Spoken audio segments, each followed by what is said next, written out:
If you clicked on this thinking, what the then that's good. Behind that indignation is an important question that very few people really think about. But now we've mentioned it, why shouldn't you obey me? Let's flip it around. Why obey anyone for that matter? I mean, we're all equals morally and legally, supposedly. So, okay, why should we obey the state then? After all, governments are just people too, right?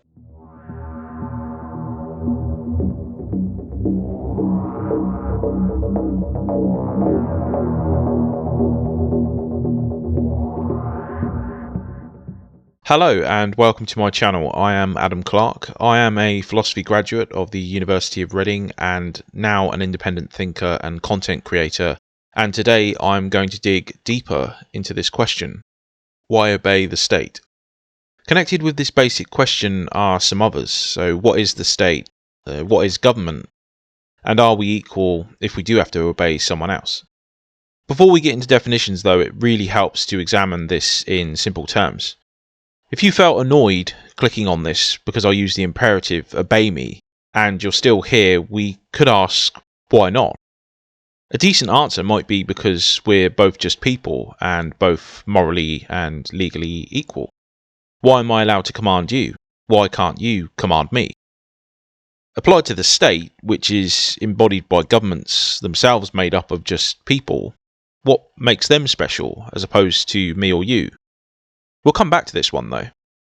First, what do we actually mean by state? Well, a state is generally accepted to be the monopolization of the legitimate use of force within a defined geographical area. An example is my supreme overlord, state, the United Kingdom of Great Britain and Northern Ireland.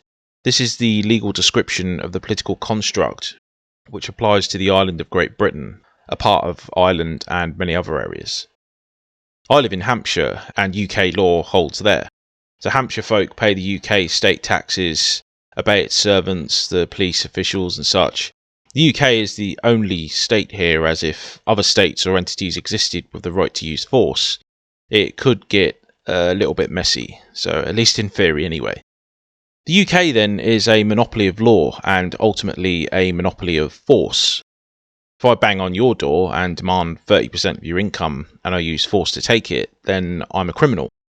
If a gang of men did the same thing, then it's extortion, intimidation. If people working from imposing looking buildings and talking in a serious certain way and perhaps wearing impressive costumes do the same thing, then it's just taxation. States then are the legal description of the political construct. But governments are far more tangible. Governments are still constructs, that is conceptual, but are also made up of people. Just as a forest is merely a large collection of individual trees, a government is a collection of individuals who exercise certain powers, defined within the state construct itself. So we're getting closer to the actual reality of things. One concept is actually reliant on the others. Try thinking of a forest, but not the trees. You can, however, think of the trees, but not of the forest. Similarly, states don't really make any logical sense without specific, albeit changing governments that exist to embody them. Governments too are simply collections of particular people. The noun is exclusive, obviously. In my case, the current Prime Minister is certainly applicable here, but I'm certainly not. But government is simply just descriptive of the actual reality of things. That is, control of a particular collective by another smaller collective, even if just for a time. In my case, I belong to the collective of people that is subject within the UK's sphere of control, and therefore subject to the commands and rules laid out by the much smaller collective of the UK government. Logically then, if we clear away all the flowery language, we can say that states and governments are just people. They're just people, like you and me. If we put all this together, then we can give a definitive answer to our last question, are we equal if we have to obey others? Well, sorry, no, we're not. If some of us have powers of force we don't, then obviously they command and we obey. But what exactly is that? We've looked at some definitions, but we haven't really asked how some people, that is states, have this power. That is, how is it justified? A very long time ago, in certain places, it was justified on religious grounds. Kings of ancient Persia were not just considered kings, but gods. Their rule and those men that they set above their people were not just political decisions and appointees, but essentially divine commandments. We even see remnants of this type of government today. At the height of World War II, most of the Japanese people still considered their emperor divine, and a few even do today. Gradually, there was a shift away from this direct correlation of ruler and divinity. In Middle Age Europe, government legitimacy was traced to the king who ruled with the blessing of God, so a little bit more separation there. The coronation ceremony, another relic of this period, even exists today in some places. The last one in my country took place in 1953, and it's highly likely that another will take place sometime in the 21st century. Coronations were not just some formal political event, but ceremonies of religious significance, with sacred oil used and a special cleansing of the new monarch. It was viewed as the literal transition of the man or woman, spiritually anyway, from normal to divinely appointed or blessed. Since the vast majority of folk were very religious back then, justification for the monarch, and thus the government that they headed, was rarely questioned. Transitioning into the Enlightenment, matters got a bit more complicated. My country particularly found this issue troubling enough to fight a series of civil wars over it. One issue among others during the disastrous reign of King Charles I was whether ultimate authority lay with the king or was derived from Parliament, who saw themselves as representative of the people. The wars saw the divine right of kings concept clash bloodily with the idea of rule by consent. Parliament defeated the king, in a sense, before falling under the authority of the army under Oliver Cromwell, and then settling eventually on the genesis of what Britain has today, a constitutional monarchy, at least eventually, given other events. One man who witnessed the entire mess and was horrified by it all was a certain Thomas Hobbes. Hobbes today is famous for his work Leviathan, which argued for state legitimacy at any cost, given that the alternative, to him at least, was anarchy, or, as he described it, a state of nature in which life is nasty, brutish, and short. Hobbes then tried to answer our question by appealing to the consequences. Similar voices added to this social contract theory chorus, and it remains today a strong influence in the area. John Locke advocated for it, as did Rousseau. The basic principle is that we should obey government on the basis that we implicitly agree to be ruled in a kind of social contract. No one really claims any of us consciously chose to obey anybody else. However, as Socrates argued long before in Plato's Crito dialogue, consent to be governed is implied by our very existence and behaviour. If you want more on Socrates specifically, check out the video link in the description. Spoiler alert, by the way, I'm not buying it, and I explain why you shouldn't either. Socrates argues that by living in Athens and enjoying the benefits of life in the city, such as his education, by participating in and living under the authority of the state, he thus assents to it. But this is just weird.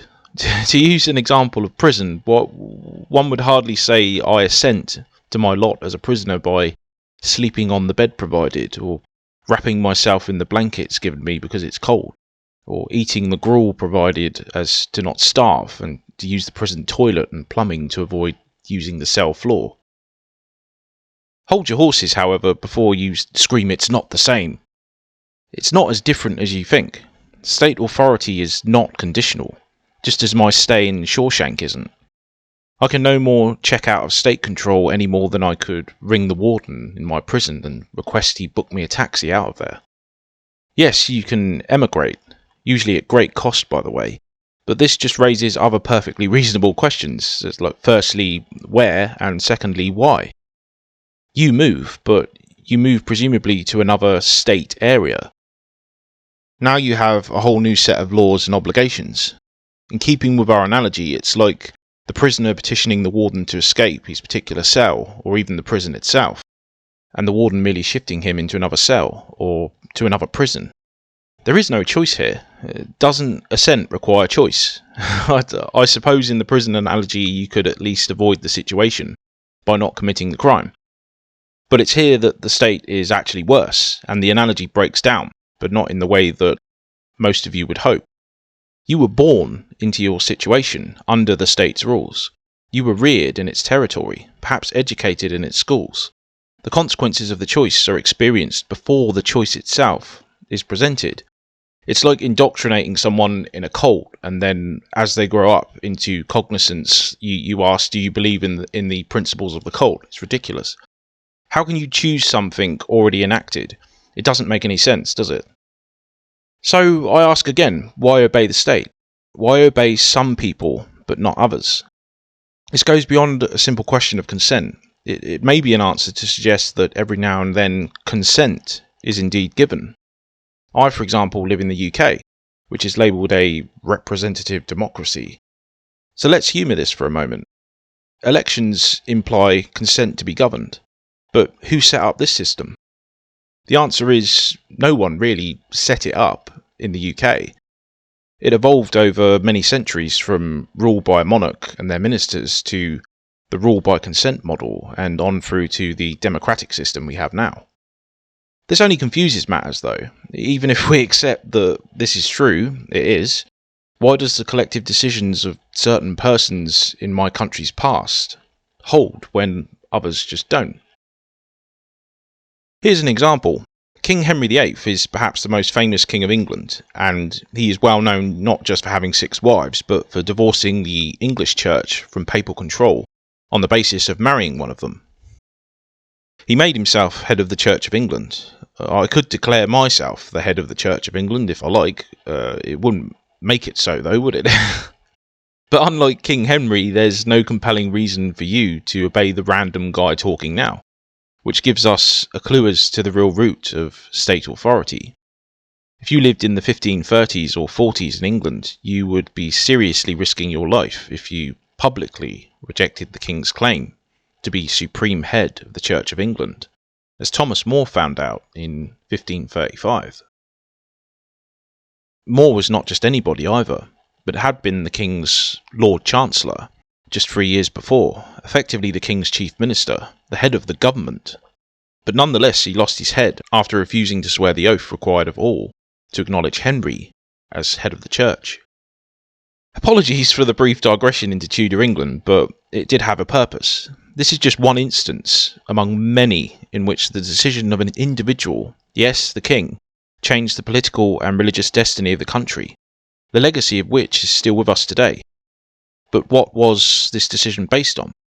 We've already set aside the divine right argument. Most of us are not religious in this way anymore anyway, so what's left after that? Even if we accept, in principle, the common idea that elections are held every few years, that everybody agrees to accept the result of said elections, they don't necessarily do so, where does this authority come from? Even with this setup, few people get what they really want, if any, when you really think about it. For a start, only a few people actually participate and vote, let's say 40% of those that could. Then say a majority of those vote for X as opposed to Y or Z. X then has, say, 40% of 40% of those that could have voted, so they represent just a fraction of the population they supposedly represent. In fact, they represent only a minority of a minority. 60% of people didn't even vote, and a further 60% of people who did vote didn't even vote for X. Even if you did vote for X, it's highly unlikely that A, you will agree with the whole of X's plan or manifesto anyway, and B, we all know that politicians rarely keep all if most of their promises anyway. All of this is largely irrelevant anyway, as the larger elephant in the room still squats proudly before us. Why even accept the whole electoral system to begin with? Why is this form of democracy justified? In the modern age, it's possible for people to vote in real time, or at least close.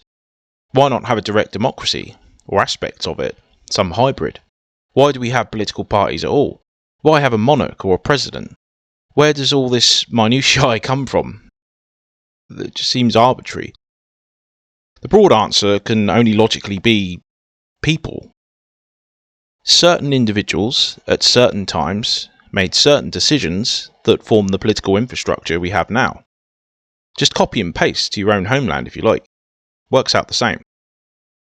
But I'm actually not done with this whole consensus provides legitimacy myth just yet, as I have other questions no one really seems to have a decent answer to.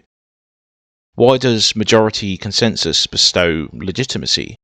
If so, why is that binding on future majority consensus? We know that in some countries certain thinkers identified the dangers of simple majority rule systems, which is why a state like the United States, at least in theory, has a constitution and Bill of Rights to protect minorities. The crux of what I'm getting at here is that it's actually not all that obvious why a majority of random people have legitimate power over a minority. Does legitimacy come from sheer numbers alone? If 100 people were on an island, 80 of whom were men, 20 women, and 41 men decided to rape the 20 women, does the sheer fact of numbers make the decision moral and legal? A majority of men who could rape decide to. What if all the men vote to, or 80% of the whole population? Is that okay? Certainly know what I think. To translate this to a more realistic and common scenario, what if a fraction of a population vote to take the property of other people in their area? Happens all the time. It's called elections and taxes. So, say you work in a certain industry or live in a certain area, and the majority of those who do vote think you should pay a certain amount, or agree with the political party who thinks you should. Again, does the mere fact of numbers make this decision any more legitimate? I haven't forgotten the second question, but why should any given election, assembly or convention, whatever you want to call it, have any legitimacy to bind future people? Lysander Spooner mentions this in his work No Treason. Are groups of people that arrogant that they assume the authority to not only vote on how the lives of their fellow men and women should be governed, but also how the lives of multitudes of unborn men and women after them should be governed? That's effectively what the Founding Fathers did. Really think about that before you react, by the way, please. I know that in America they're revered and everything, but just use your brain and really think about what they actually did, their actions. So we looked at a few reasons: divine right, tradition, social contract and consensus, but it really seems to just boil down to one main reason why the state has authority, why you should obey it, and that is because I said so. This actually makes perfect sense when you think about it. If force is the final foundation of political legitimacy, you would need some, or even a lot, of surrounding detritus to help camouflage this brute fact. In 1066, we get a very good example of this. In perhaps the most famous conquest of the English-speaking world, a French duke invaded England, defeated the king at the Battle of Hastings, as well as a large proportion of the nation's nobility or governing class, and set about subduing the population to him. William the Conqueror didn't just win the battle and magically transform into the king. He had to earn that name. The country was still largely hostile to him, and he had to raid extensively in a circuitous route around London itself before the remaining nobles later submitted to him at Berkhamsted. Look it up. It was only on Christmas Day 1066, months after his initial victory, that he actually had a coronation. This is quite significant, as even a murderous and battle-hardened warlord like William the Conqueror still, even back then, needed to appear legitimate to his new subjects and the wider world. The very public ceremony of the coronation helps to achieve this. Indeed, in the years following his victory, Norman bishops replaced the native English clergymen and quite naturally began to preach favourable sermons about the new Norman ruling class. The Bayeux Tapestry itself is just an ancient monument to this state propaganda, likely ordered by King William's half-brother, Odo, and hung in Odo's own cathedral back in Normandy. He was Bishop of Bayeux. The tapestry is careful to chart the events to suggest the legitimacy of King William, with Harold famously swearing an oath to him. Not much really changes, not really. The substance, but not the method. Today we have impressive buildings and sacred oaths and ceremonies, very well-dressed men and women, some in very peculiar outfits as well. Underlying all this, though, is the mailed fist of old. If you ultimately reject the authority of those who demand your obedience, you will be forced to comply. Accepting this stark reality is hard. People usually just laugh it off, that's the general reaction. Which is precisely why the force of the state must be surrounded by arbitrary tradition to facilitate this kind of reaction. Pacifies people. It's a story we tell ourselves about how things came to be and the heroes that we're conditioned to admire and love. So after all, the real answer to our question, why obey government, is because it says so, and because they've said so for a very long time. To be the government or set up the state, you presumably need to be the biggest force in the area, the most aggressive. Otherwise, the individual or group who is the most aggressive might claim power over you. The other no less vital element, though, appears to be a further construct which supports the construct of the state itself. This is the story or tradition part. To retain legitimacy, the rulers must create the conditions where belief in legitimacy can grow in a weird, self-fulfilling prophecy of sorts. In William the Conqueror's case, it took many years for the story to solidify. The religious structure of beliefs helped. Many ordinary folk would have just seen his victory and rule as necessarily blessed by God himself, otherwise why would it have happened? Many others rejected this story, obviously, hence the constant rebellions such as the one that resulted in the infamous harrying of the North in 1069, which was effectively a genocide. Today, the UK state, the ultimate successor of William's initial grab for power, has it much easier, with centuries of storytelling behind it, with generation after generation being born and raised in the area dominated by the descendants of William and his companions. Of course then, the vast majority of subjects in the UK accept the legitimacy of the state, as they believe it to be legitimate. So why should we obey government? There's no real answer to this, I'm afraid. Why do we? Because they said so, that is, or you'll face overwhelming force, and possibly, and ultimately actually, even death. If you don't, and because we've been conditioned to, and will likely continue to be, for a very long time. So thanks for sticking with me until the end, and for your very kind attention. Have you got an answer? Does a Hobbesian war of all against all await us without government? Is all that stops you and your neighbours from slaughtering and stealing from each other the ultimate force of the state? Or are you and everyone else better than that? Let me know, and I will see you in the next one. This is Adam, signing off for now.